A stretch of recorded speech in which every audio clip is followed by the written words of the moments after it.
사무엘상 21장 1절에서 9절까지 말씀 한 절씩 교독합니다.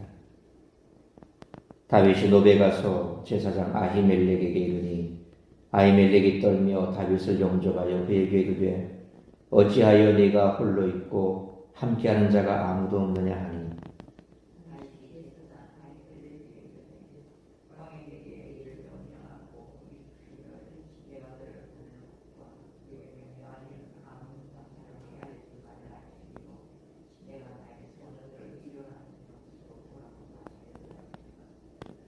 이제 당신의 수중에 무엇이 있나이까? 떡 5덩이나 무엇이나 있는 대로 내 손에 주소서 하니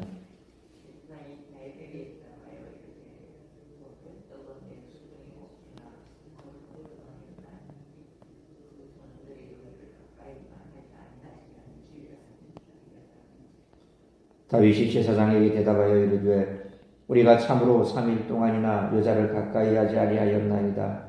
내가 떠난 길이 보통 여행이라도 소년들의 그릇이 성결하겠거든. 하물며 오늘 그들의 그릇이 성결하지 아니하겠나이까 하며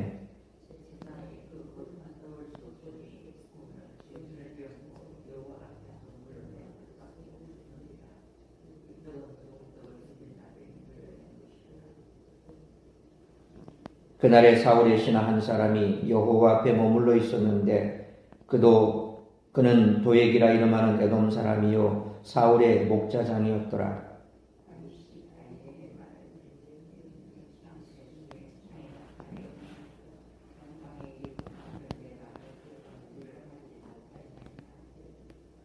구절같이 읽습니다.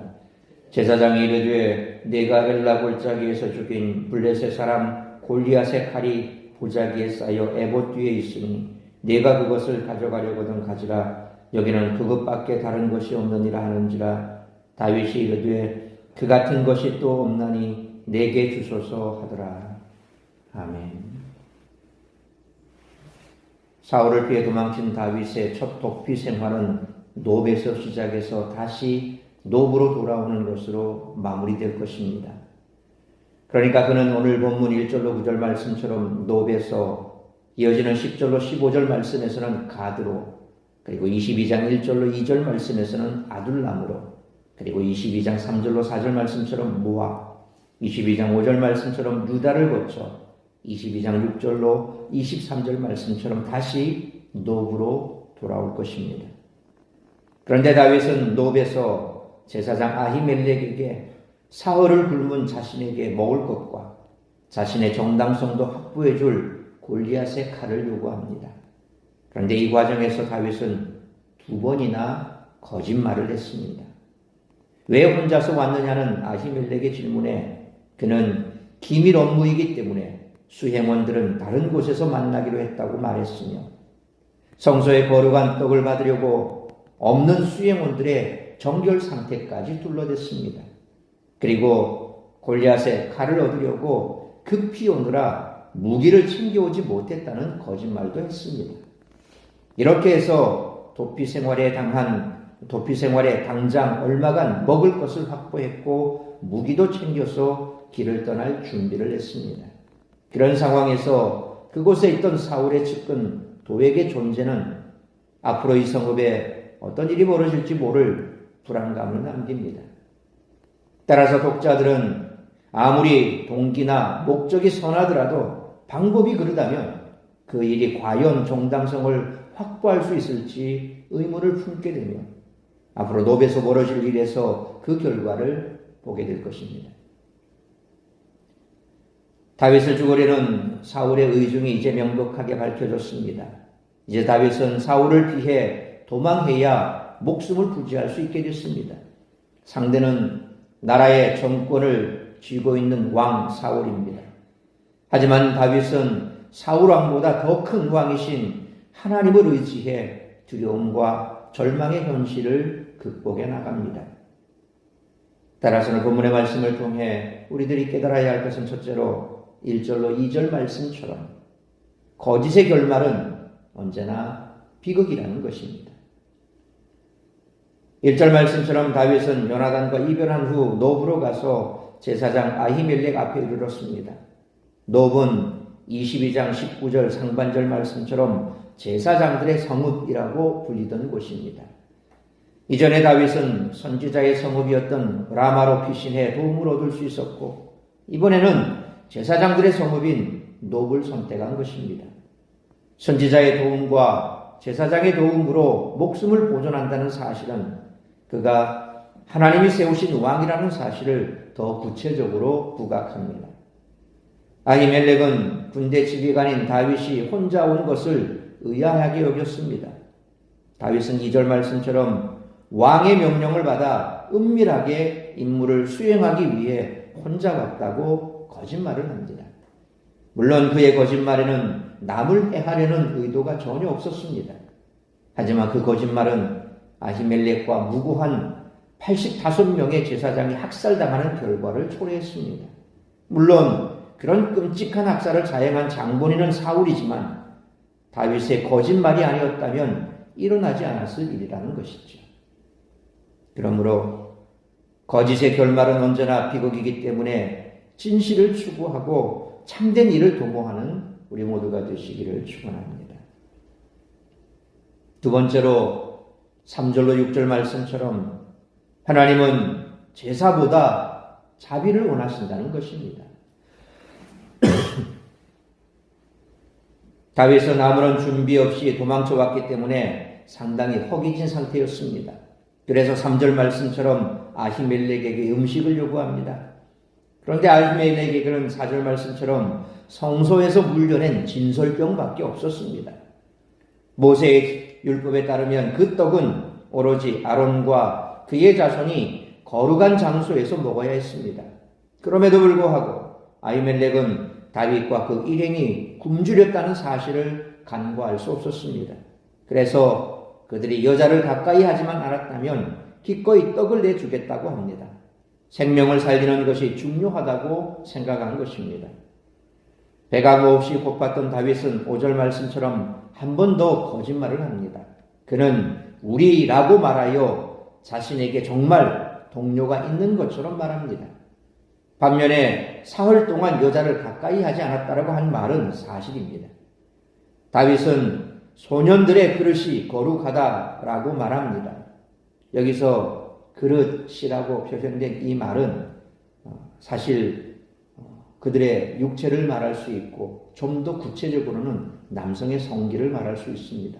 그래서 그들이 여자를 가까이 하지 않았다라고 하는 그 말을 좀 더 명확하게 그들의 소년들의 그릇이라고 구체적으로 표현한 것으로 볼 수 있습니다. 이 말에 아히멜렉은 6절 말씀처럼 거룩한 떡, 곧 여호와의 성소에 두었던 진설병을 다윗에게 줬습니다. 여기서 사무엘서의 저자는 그 떡이 더운 떡을 드리는 날에 물려낸 것이라 그렇게 덧붙이는데 안식일에 새로 구운 진설병을 교체하면서 제사장들이 먹으려고 내왔다는 그런 뜻입니다. 그러니까 매일 상번제로 드릴 때에 그렇게 올려놓았던 그 진설병들 그것을 매일매일 교체를 하죠.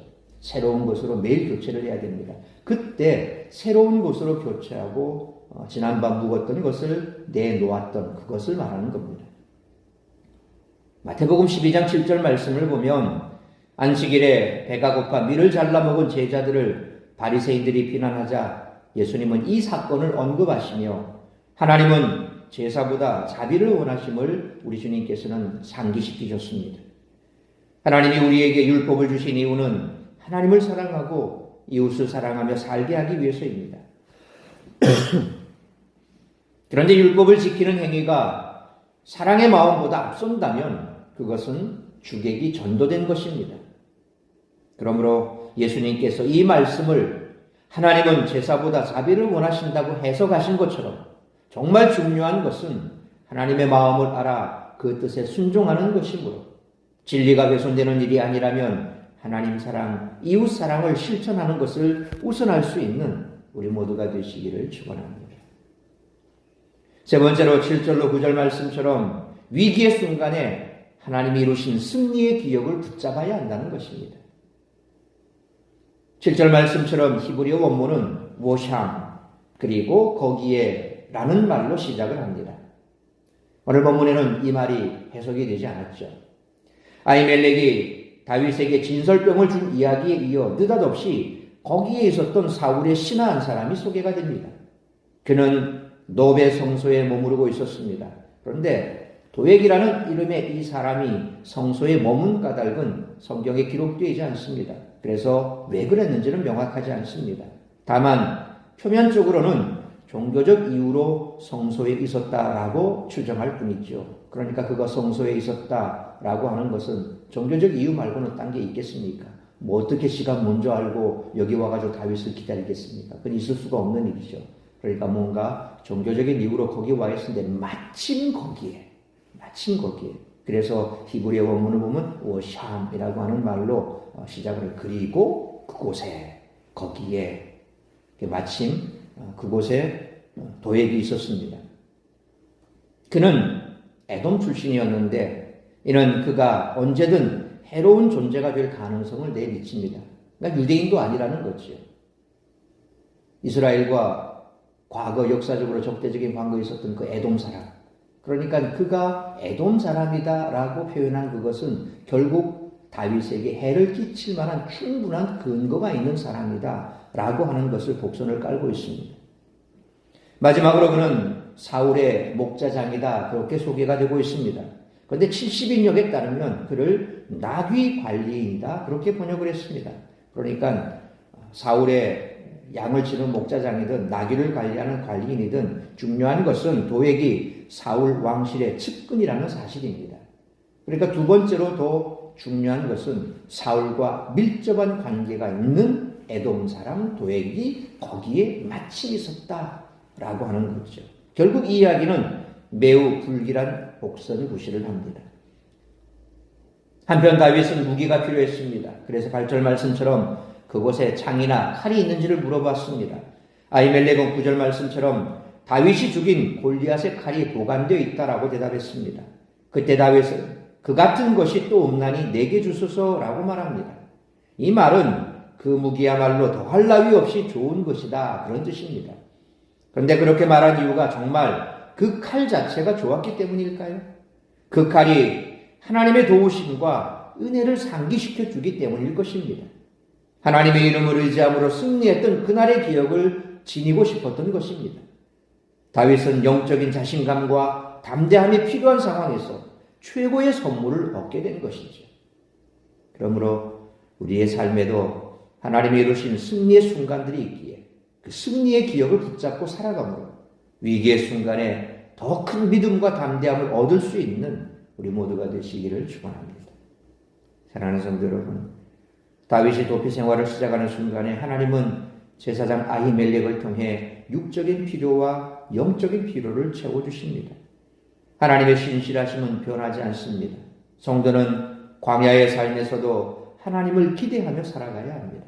그러므로 거짓의 결말은 언제나 비극이기 때문에 진실을 추구하고 참된 일을 도모해야 하고 진리가 훼손되는 일이 아니라면 하나님 사랑, 이웃 사랑의 실천을 우선할 수 있어야 하며 위기의 순간에는 하나님이 이루신 승리의 기억을 붙잡음으로 더 큰 믿음과 담대함을 얻어 날마다 승리하는 삶을 살아가는 우리 모두가 되시기를 주님의 이름으로 축원합니다. 기도하겠습니다. 걸어가신 아버지 하나님, 은혜와 사랑을 감사합니다. 오늘도 이 새벽을 깨워 말씀으로 예배로 하루를 시작하게 하시니 감사합니다. 오늘 우리에게 주신 말씀처럼 결국 도피 생활 중 다윗 역시도 그의 위기의 상황 가운데 거짓을 말함으로 이후에 불러올 참으로 끔찍한 일의 근거를 제시하는 안타까운 모습을 보게 됩니다. 우리 역시도 어떠한 위기를 맞게 되면 나도 모르게 그것을 에둘르기 위해 거짓말을 할 수도 있습니다. 그러나 거짓의 결말은 참으로 비극이라는 사실을 우리가 기억한다면 항상 진실과 정직함으로 나아갈 수 있기를 원합니다. 어떤 상황에서도 그 상황을 회피하기 위해 거짓말하기보다는 진실함으로 우리가 어떠한 존재인가를 다시 한번 기억하고 늘 정직하고 진실한 삶을 살아낼 수 있도록 주께서 붙들어 주시길 원합니다. 뿐만 아니라 우리가 이 땅을 살아가면서 늘 율법주의적인 삶을 살아가기를 힘쓰는 그런 모습이 아니라 진리가 개선되지 않는다면 오히려 하나님 사랑, 이웃 사랑을 먼저 실천할 수 있어야 할 것입니다. 우리 예수님께서도 오늘 본문의 말씀을 빗대어 이처럼 하나님 사랑, 이웃 사랑이 먼저이지 제사가 우선시되지 않는다고 말씀하신 것처럼 하나님께서 우리에게 원하시는 바는 제사가 아니요 긍휼이고 또한 이처럼 하나님 사랑, 이웃 사랑을 실천하는 것인 줄 믿습니다. 그러므로 늘 우리가 관계 속에서 또 세상 속에서 교회 안에서나 언제나 항상 염두에 둘 것은 진리가 개선되지 않는 범위 내에서 하나님 사랑, 이웃 사랑을 먼저 실천할 수 있는 그런 삶을 살아갈 수 있어야 할 것입니다. 뿐만 아니라 오늘 다윗이 보여준 그 믿음처럼 우리가 살아가면서 과거에 하나님께서 어떻게 역사하셨는가에 대한 흔적들이 남아 있습니다. 어렵고 힘든 상황 속에서 우리가 기억하고 붙들어야 할 것은 바로 하나님께서 내게 주신 그 승리의 깃발입니다. 그러므로 여호와 니시 하나님께서 내게 승리를 주실 것을 확신하는 그와 같은 믿음은 바로 우리의 삶 가운데 있었던 하나님의 흔적을 찾고 그 흔적을 붙잡고 그리고 그 흔적을 우리가 힘삼아 기도하며 간구하며 나아가야 할 줄 믿습니다. 오늘도 내일도 우리의 삶이 어떻게 펼쳐질지 우리는 알 수가 없습니다. 그러나 우리가 어떤 삶, 어떠한 위기 가운데 있다 할지라도 두려워하지 않을 것은 하나님께서는 우리와 함께 하실 것이요 우리에게 도움을 주실 수 있는 그러한 하나님인 줄 믿습니다. 우리의 피난처요 우리의 피할 바위가 되시는 바로 그 하나님을 믿는 믿음으로 오늘도 담대히 승리하는 우리 모든 성도들의 삶이 될 수 있도록 은총 베풀어 주옵소서.